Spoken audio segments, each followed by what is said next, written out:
வாழ்க வையகம், வாழ்க வளமுடன். Hello friends, welcome to my கதம்பம். அனைவருக்கும் வணக்கம். இந்த வீடியோவில் நாம் முருங்கைக்கீரை பூண்டு பொடி செய்கிறத பார்க்கலாம். முதல்ல இன்க்ரீடியன்ட்ஸ் எடுத்து வச்சுக்கலாம். நிலக்கடலை, இது வறுத்த நிலக்கடலை, உளுத்தம்பருப்பு, கடலைப்பருப்பு, பூண்டு, மிளகாய், தனியா, உப்பு, கொஞ்சம் ஜீரகம் எல்லாம் எடுத்து வச்சாச்சு. இப்போ நாம் கடாய் வச்சு முருங்கைக்கீரையை ஒரு பிடி அளவாக கொஞ்சம் கொஞ்சமாக போட்டு நல்லா வறுத்து எடுத்துக்கணும். அதுக்கப்புறம் நிலக்கடலை, இது வறுத்த நிலக்கடலைன்றதுனால கொஞ்சம் லேசாக வறுத்தாவே போதும். அதுக்கப்புறம் உளுத்தம்பருப்பும் கடலைப்பருப்பும் நல்லா செவக்க மணம் வர வரையிலும் வறுத்து எடுத்துட்டு மிளகாய், தனியாவும் கொஞ்சம் செவக்க வறுத்து எடுத்துக்கலாம்.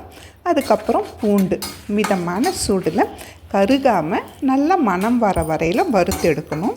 ஒரு எலுமிச்சம் சைஸ் அளவுக்கு புளி நல்லா உதுத்து போட்டு நல்லா வறுத்தோம்னா அந்த ஈரப்பதெல்லாம் போயிட்டு நல்லா புளி வறுபட்டுடும். அதுக்கப்புறம் ஜீரகம் ஒரு 2 வறுத்த போதும். அப்புறம் உப்பு சேர்த்து நல்லா கொஞ்சம் நேரம் ஆற வச்சிடணும்.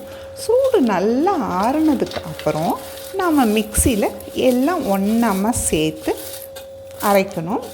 ஒரு 2 முறை கலந்து விட்டு அரைச்சோம்னா எல்லாமே சேர்ந்து நல்லா அரைப்பட்டுடும். இப்போ நமக்கு சூப்பரான முருங்கைக்கீரை பூண்டு பொடி ரெடி ஆயிடுச்சு. இது சாதத்தோடு சேர்ந்து சாப்பிட ரொம்ப ரொம்ப நல்லாயிருக்கும். உடம்புக்கும் ரொம்ப நல்லது. முருங்கைக்கீரை பூண்டும் உடம்புக்கு ரொம்ப நல்லது. குழந்தைங்க, பெரியவங்க எல்லாருக்குமே அது ஆரோக்கியமான ஒரு பொடி. ரொம்ப டேஸ்ட்டாகவும் இருக்கும். என்ன ஃப்ரெண்ட்ஸ், உங்களுக்கு இந்த வீடியோ பிடிச்சிருக்குதா?